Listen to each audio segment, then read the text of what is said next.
ముఖ్యమంత్రి రేవంత్ రెడ్డి జర్నలిస్టులపై చేసినటువంటి అనుచిత వ్యాఖ్యలను ఖండిస్తూ ఈరోజు ఉస్మానియా యూనివర్సిటీలో విద్యార్థి సంఘ నేతలు కూడా పూర్తి మొత్తంలో ఆందోళన చేసిన ప్రయత్నం అయితే మనకు కనబడుతుంది. ప్రస్తుతం మనతో పాటు ఈ అంశం గురించి మాట్లాడడానికి బీఆర్ఎస్పీ రాష్ట్ర ప్రధాన కార్యదర్శి రాజేష్ నాయక్ అందుబాటులో ఉన్నారు. చెప్పండి, రాష్ట్ర వ్యాప్తంగా ఏదైతే డిజిటల్ మీడియా కావచ్చు జర్నలిస్టుల మీద అక్కసు ప్రదర్శించే విధంగా రేవంత్ రెడ్డి కూడా వ్యాఖ్యలు చేసి దాన్ని ఎట్లా చూస్తారు? ఇప్పుడు ఆయన తిట్టకపోతే ఏం చేస్తాడన్న? బాజాబ్తా తిడతాడు. ఎందుకు తిడతాడు అని అంటే, పొద్దున్న లేస్తే ఆయన బడలు చింపుతారు కదా. మీరు పొద్దున్న లేస్తే ఆయన ఇచ్చిన 6 గ్యారెంటీల మీద మీరు జనాల దగ్గరికి పోతుర్రు, రిపోర్ట్ తీసుకుంటారు, గ్రౌండ్లో మాట్లాడుతుర్రు, మీకు వచ్చిన పెదనాయన అని మాట్లాడుతుర్రు, పెద్ద మనిషి అని మాట్లాడుతుర్రు, 420 హామీల గురించి మాట్లాడుతుర్రు, నిరుద్యోగుల దగ్గరికి వచ్చారు 2 లక్షల ఉద్యోగాలు ఇస్తారని మరి వచ్చినాయా తమ్ముడు అని అడుగుతుర్రు, నిరుద్యోగ వృత్తి వచ్చిందా అని అడుగుతుర్రు, మెగా డిఎస్ వచ్చిందా అని అడుగుతుర్రు, గ్రూప్ 1లో పెంచిందా అని అడుగుతుర్రు. నిత్యం జనాల తరపున మీరు మాట్లాడుతుర్రు.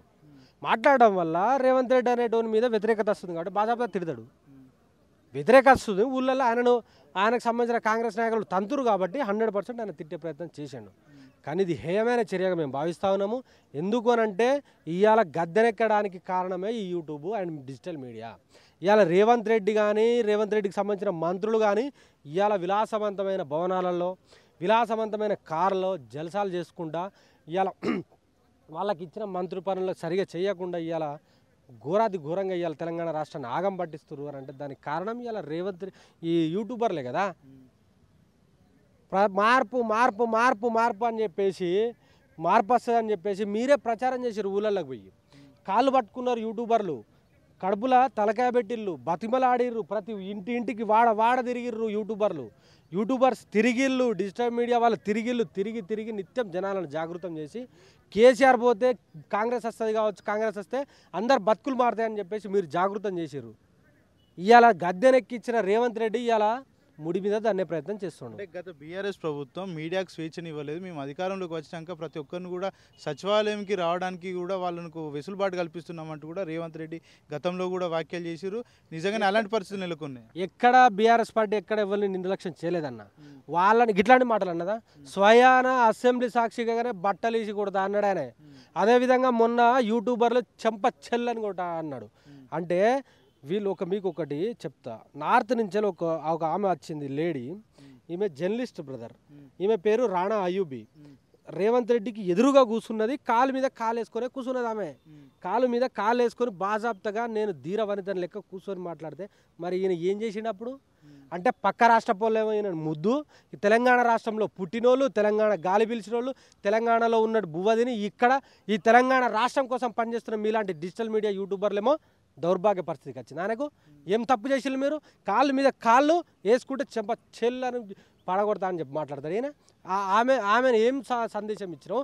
ఇవాళ ఇక్కడ ఉన్న వాళ్ళకి ఏమి ఇస్తున్నావు నువ్వు? ఇది తప్పు అని చెప్పేసి మేము వారిస్తున్నాము. ఇది తప్పు, ముమ్మాటికి ఇది తప్పు.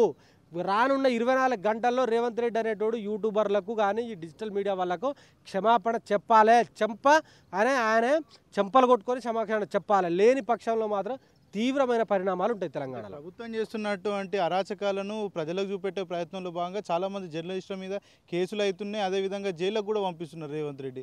ఎట్లా చూడొచ్చు అంటారు? ఎందుకంటే రాహుల్ గాంధీ కేంద్రంలో రాజ్యాంగాన్ని పట్టుకొని తిరుక్కుంటూ నేను రాజ్యాంగాన్ని పరిరక్షిస్తా, అన్యాయం అయిపోతుందంటూ కూడా చెప్తుంటాడు. మరి తెలంగాణకు సంబంధించి కాంగ్రెస్ ముఖ్యమంత్రి ఈ విధంగా వివరించడం ఎట్లా చూడొచ్చు అంటారు? అన్న దరిద్రం అన్న, వానికి తెలియదన్న. ఫస్ట్ రేవంత్ రెడ్డి అనేటోని గురించి మనం మాట్లాడద్దు. ఎందుకనంటే వానికి పరిపాలన ఏందో తెలియదు, దాని కథ ఏందో తెలియదు. స్వయాన ఆయన విద్యాశాఖ మంత్రి ఉండి కూడా విద్యాశాఖ మీద రివ్యూ జరపలే. ఆయనకు ఒక్కటే తెలుసు, ఇక్కడ ఎక్కాలి ఢిల్లీలో దిగాలి, ఢిల్లీలో ఎక్కాలి ఇక్కడ దిక్కాలి. ఇప్పటికీ కనీసం 50 సార్లు ఢిల్లీకి పోయిండు కానీ తీసుకొచ్చిన దాఖలాలు లేవు. దాని గురించి మీరు మాట్లాడితే ఇవాళ మీ మీద కేసులు పెడుతుండు, మిమ్మల్ని జైల్లోకి పంపుతుండు. ఎక్కడ కూడా రేవంత్ రెడ్డి లుచ్చా అని మీరు మాట్లాడతలేరు. ఎక్కడ కూడా రేవంత్ రెడ్డి ఒక స్టూపిడ్ అని మాట్లాడతలేరు. ఎక్కడ రేవంత్ రెడ్డి కించపరిచి మాట్లాడతలేరు. మీరు చేసిందల్లా ఏంది? జనాలను జాగృతం చేస్తున్నారు. మీరు తెలంగాణ రాష్ట్రంలో ఉన్నటువంటి మూసి హైడ్రా మీద మాట్లాడారు మీరు. అదేవిధంగా ఆ లగచర్ల ఇష్యూ గురించి ఈ డిజిటల్ మీడియా బయటికి తీసుకొచ్చింది. సెంట్రల్ యూనివర్సిటీ భూములు అమ్ముతా అంటే ఎందుకు అమ్ముతారు అని జనాలను జాగృతం చేసేళ్ళు. నిరుద్యోగుల పక్షాన నిలబడ్డారు మీరు, రైతుల పక్షాన నిలబడ్డారు, కార్మికుల పక్షాన నిలబడ్డారు, మహిళల పక్షాన నిలబడ్డారు, యువకుల పక్షాన నిలబడ్డారు. కాబట్టి తెలంగాణ రాష్ట్రంలో ఉన్నటువంటి సబ్బండ వర్గాల సబ్బండ వర్ణాల పక్షాన మీరు నిలబడ్డారు కాబట్టి ఇవాళ అందరు జాగృతమై తిరగబడి నా యొక్క ప్రభుత్వాన్ని నా యొక్క ఈ గోడను బద్దలు కొడతారని చెప్పేసి భయంలో ఇవాళ ఇట్లాంటి మాటలు మాట్లాడుతున్నారు తప్ప కొత్తగా వచ్చిన ఎవరైతే ఉన్నారో వాళ్ళంతా ముందటచ్చి కూర్చుంటున్నారు, సీనియర్లకు ప్రాధాన్యత ఇవ్వట్లేదు, వాళ్ళందరినీ కూడా ఒక పక్కన కూర్చోబెట్టండి, డిసైడ్ చేసుకోండి ఎవరు జర్నలిస్టులు అంటూ కూడా రేవంత్ రెడ్డి వ్యాఖ్యలు చేసిర్రు. ఈ సీనియర్లు జూనియర్లు విభేదాలు చెప్తున్నారు, ఎట్లా చూడొచ్చు అంటారు? ప్రశ్నించేటోడు ప్రతి ఒక్కడు జర్నలిస్టే బ్రదర్, ప్రశ్నించేటోడు ప్రతి ఒక్కడు జర్నలిస్టే నా దృష్టిలో. నేను కూడా జర్నలిజం చేసిన, నేను కూడా దాంట్లో డిస్టింక్షనే పాస్ అయినా. ప్రశ్నించేటోడు ప్రతి ఒక్కడు జర్నలిస్టే, ప్రశ్నించేటోడు ప్రతి ఒక్కడు జర్నలిస్టే, ఫోన్లు ఉన్న ప్రతి ఒక్కడు జర్నలిస్టే. ఎట్లా కాదంటావు నువ్వు? ఎట్లా కాదంటావు? ప్రతి ఒక్కరి దగ్గర మీ దగ్గర అందరికీ అక్రిడేషన్ కార్డ్స్ ఉంటాయి, ప్రతి ఒక్కరికి వీళ్ళంతా రికగ్నైజ్డ్గా యూట్యూబ్ ఛానల్లే కదా. ఇంకా నువ్వేమిటి ఎట్లా డిసైడ్ చేయాలి దాన్ని? 10,000%. ఈయనకు సంబంధించిన పిఆర్ఓలు ఎవరైతే ఉన్నారో, వీళ్ళకి సంబంధించిన మంత్రులకు పిఆర్ఓలు ఉన్నారో, వాళ్ళు ఏమైనా వాళ్ళకు కూడా ఏమైనా జర్నలిస్ట్గా ఏమైనా రికగ్నేషన్ ఉన్నదా మరి? ఇష్టం వచ్చినట్టు పెట్టుకున్నారు, ఇష్టం వచ్చినట్టు పెట్టుకున్నారు. అంటే ఏ అర్హత లేకుండానే ఇంటి పేరులాగా జర్నలిస్ట్ అని ఇంటి పేరుకు ముందు పెట్టుకుంటున్నారు అంటూ కూడా రేవంత్ రెడ్డి ఒక వ్యాఖ్యలు చేసారు. దాని పట్ల కూడా రాష్ట్ర వ్యాప్తంగా ఉన్నటువంటి యావత్ జర్నలిజాన్ని యావత్ జర్నలిస్టులను కించపరిచినట్టే, యావత్ జర్నలిజాన్ని ఆయన కించపరిచినట్టే. ఎందుకనంటే మీరు ఇప్పటికైనా జాగృతం కావాలి. తెలంగాణ రాష్ట్రంలో ఉన్నటువంటి 4 కోట్ల ప్రజలు మీ వెంబడి ఉంటారు, అన్ని పార్టీలు మీ వెంబడి ఉంటాయి. ఉస్మానియా యూనివర్సిటీ విద్యార్థులుగా మేము, ఉద్యమకారులుగా మేము కూడా మీ వెంబడి ఉంటాము. ఇది ఒక్క జర్నలిస్ట్ మీదనో ఒక యూట్యూబ్ ఛానల్ మీదనో జరిగిన దాడిగా కాదు, ఇది తెలంగాణ రాష్ట్రంలో ఉన్నటువంటి 4 కోట్ల ప్రజల మీద జరిగిన దాడిగా మేము భావిస్తూ ఉన్నాము.